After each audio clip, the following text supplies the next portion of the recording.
Defend the Netherlands? Or the normalization of exclusion? In recent times, the Netherlands has witnessed a striking rise of groups bearing names and logos such as Defend Den Helder, Defend Zeeland, Defend Arnhem, Defend IJmuiden, Defend Friesland, Defend the Netherlands, Defend Eindhoven, Defend Alkmaar, Defend Wieringen, and so on. They present themselves as protectors of city, region, or nation.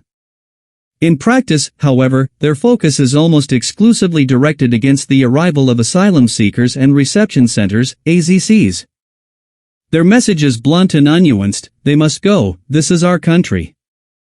What is rarely stated openly, yet painfully evident, is whom they include when they speak of us. These groups present themselves almost exclusively as white. Not by coincidence, not unconsciously, but structurally. Dark-skinned Dutch citizens, people born and raised here, who speak the same language, obey the same laws, and often have been part of this society for generations, are not regarded as equals. On the contrary, when they attempt to join such groups, they are refused, blocked, or simply excluded. This is no misunderstanding. This is discrimination. And it is sold under a supposedly legal and respectable guise: a logo, a flag, a Facebook page, the word defend, which evokes heroism. At the bottom of many of these logos, one even finds the word warriors. As if this were a war, while in reality it is about fear, loss of control, and the designation of scapegoats. What makes these movements particularly bitter is their moral hypocrisy. They claim to oppose the Islamic community fiercely, accusing it of misogyny, conservatism, and inequality. Yet anyone who looks closely at their own symbolism and organization sees almost exclusively men. Their visual language breathes a male world, tough, aggressive, closed. Women play no visible role, they have no voice, no face, just as in the systems these movements claim to resist. They do the very same thing, merely concealed. Not openly religious, but nationalist. Not with sacred texts, but with flags and slogans. Not through overt coercion, but through social exclusion. Meanwhile, they eagerly exploit social unrest, housing shortages, overstretched healthcare, failing policies. Problems created by the state are projected onto the weakest groups. Asylum seekers, migrants, the other, a classic strategy repeated throughout history. What these movements truly defend is neither city, nor region, nor country. They defend a narrow, exclusive image of the Netherlands, in which equality applies only if one has the right skin color, the right gender, and the right worldview. That is not protection. That is regression. A society that packages discrimination as resistance and exclusion as heroism is not a free society. It is a society that betrays its own foundational values while claiming to defend them. Historical and legal context: the Dutch we is not one color. The notion that the Dutch person is by definition white is historically untenable. The Netherlands has never been an ethnically homogeneous country. The territory we now call the Netherlands has been shaped for centuries by migration, trade, war, occupation, and intermingling. The first inhabitants of this land were not Dutch in any modern sense. They were tribes and peoples such as the Batavians, Frisians, Franks, and Saxons, groups that were themselves migrants, originating from other parts of Europe. Roman influence followed, along with Germanic mixtures, Scandinavian traces, and centuries of exchange with Southern and Eastern Europe. The so-called White Dutchman with blue or brown eyes is not a pure or original type, but the result of centuries of mixing. Genetic research shows that virtually no Dutch person has a pure profile. Eye color, skin color, and physical traits say nothing about nationality, loyalty, or citizenship. Moreover, the Netherlands has historically been an exporter of migrants. In the 17th century, Dutch people moved to other parts of Europe, Asia, Africa, and the Americas as traders, colonists, and administrators, rarely with the consent of local populations. It is morally bitter that descendants of this history now deny others the right to seek safety here or to participate in society. Legally, too, the idea of ethnic exclusion is indefensible. The Dutch constitutional state is founded on the Constitution, in which equal treatment is fundamental. Article 1 states unequivocally that discrimination on the basis of race, skin color, or origin is prohibited. When groups of people are systematically refused or excluded on the basis of appearance or ethnicity, this principle is directly violated. The use of terms such as defend and warriors further suggests a form of parapolitical organization, in which citizens grant themselves a mandate they do not legally possess. In a democratic constitutional state, the monopoly on force lies with the state, not with self-appointed protectors of the people. History teaches that such movements rarely remain confined to symbolism alone. International law is equally clear. The Netherlands is bound by treaties that protect against racial discrimination and recognize the right to asylum and human dignity. These treaties are legally binding.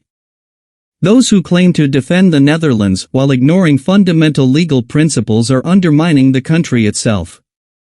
The greatest irony is this: many who present themselves as the true Dutch are themselves products of migration. Dutch citizenship is a legal and social construct, not a biological possession. Those who forget this confuse origin with ownership and identity with exclusion. That is where the danger begins. Defend Vishnu Society Manifesto. For equality, reason, and constitutional resistance. I preamble, why this manifesto exists. The Defend Vishnu Society does not arise from fear, but from necessity. Not as a reaction within the same primitive arena where exclusion, enemy images, and ethnic fantasies dominate, but as a radical break from that way of thinking itself. Where others speak of defense, struggle, and real Dutch people, we confront the core of the problem, the normalization of exclusion under a supposedly legal, patriotic, or cultural guise. This manifesto is a declaration of position, philosophical, legal, and social. 2. Our radicalism lies not in violence, but in fearlessness. We fear nothing except, as ancient wisdom ironically suggests, that the sky might fall on our heads. And even that we do not fear, for that sky exists only as a construct in the minds of distorted individuals who project their inner emptiness onto a supernatural power. A God that exists only in human minds, protects no one, intervenes nowhere, bears no responsibility, merely legitimizes fear. Therefore, the Vishnu Society stands principled as secular, rational, and nature-bound. Spirituality must never be used to justify exclusion, domination, or moral superiority. 3. What we recognize no higher authority than human dignity, no higher law than that of the democratic constitutional state. This position is explicitly anchored in Article 1 of the Dutch Constitution, equal treatment, Articles 7 and 9 of the Constitution, freedom of expression and assembly, Articles 10, 11, and 14 of the ECHR, expression, association, non-discrimination. The principle of a resilient democracy is recognized in European and national jurisprudence. Our existence and our speech are constitutionally protected. 4. What legal resistance within the rule of law means. Resistance within the rule of law is not weakness, but organized maturity. It means the right and the duty to publicly name abuses, actively exposing and dismantling discrimination, excluding ideologies, not people, when those ideologies conflict with equality, using language, publication, education, organization, and law as instruments of struggle, principled refusal to recognize race, skin color, gender, or origin as criteria for citizenship. The Netherlands is not a race. Not a tribe. Not a male fortress. It is a legal space in which equality is not a favor, but a right. The warriors without an enemy image. True warriors do not need enemies. Discipline means self-control over hysteria, clarity over rage, steadfastness when the crowd derails. The Vishnu Society excludes no people, but excludes hatred, fights no groups, but confronts ideas that reduce human beings to color, gender, or origin. When we speak of warriors, we do not mean what contemporary masses imagine. Not shouting crowds, not untrained bodies intoxicated by group frenzy. True warriors are not products of fear, but of discipline.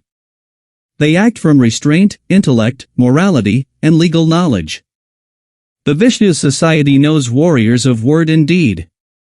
Word, because language can expose, clarify, and protect. Deed, because principles without consequence are empty. Where they shout, we speak. Where they threaten, we set boundaries. Where they follow, we stand. 6. Identity, Dutch citizens and earth dwellers. We are Dutch, not despite our diversity, but because of it. And beyond every national border, we are inhabitants of the earth, bound by nature, reason, and responsibility, not by myths that collapse under critical scrutiny. Those who believe fear can be the foundation of a society are mistaken. Those who believe an imaginary God will defend them stand alone. We do not. 7. Final Declaration. We stand, in the light of the law, with open eyes, without fear, and without illusions. This manifesto is not a call to violence. It is a declaration of moral, philosophical, and legal resilience. Whoever defends equality embodies the constitutional state. Whoever defends exclusion places themselves outside it. 8. Accessibility and inclusivity, an appeal to reason and heart. The Defend Vishnu Society is open to all who genuinely care for their fellow human beings. Those who act from responsibility, reason, and humanity will find a place with us. We exclude no one. We acknowledge that the Netherlands can be overcrowded, and that insecurity often stems from failing policy that favors those who have contributed nothing, while long-standing residents pay the price. That is injustice, and we resist it. We resist everything that undermines the rule of law, society, and the Dutch people, bureaucrats, ideologues, and naive well-wishers who often unknowingly harm those who live and work here. Our struggle is directed against destructive systems and ideologies, not against people. We are not a blind crowd. We are vigilant, clear-minded, and steadfast in action. We defend principles, not privileges. We defend rights, not fear. Those who believe equality, justice, and responsibility are empty words stand outside our endeavor. Those who truly place human and societal well-being first are welcome among us. The Defend Vishnu Society stands for a Netherlands that protects, connects, and acts justly in word and deed. That is our promise, unyielding and unmistakable. Thank you for listening.